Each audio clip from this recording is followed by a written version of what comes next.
මොකද උඹලා නැන්දලෑගේ වරුත් යට වෙලාද? අඬ දෙන්නේ සේරම ඉවරයි.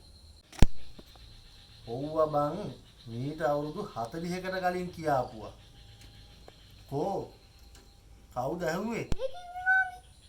උඹට තේරෙන්නේ නැහැ.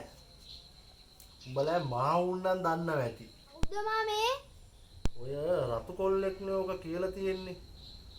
ටැක්සිත එලි කරලා ගෙවල් හැදුවොත් ඕක වෙනවා කියලා. දැන් මාමේ ආධාර හම්බෙනවලු. අනේ යකෝ ජීවිත ගන්න පුළුවන් සල්ලි වලට. එතකොට මාමේ අර සුනාමි ආපු කාලෙත් ආධාර දුන්නද? තෝ මගෙන් ගුටි ගන්න නැතුව පණ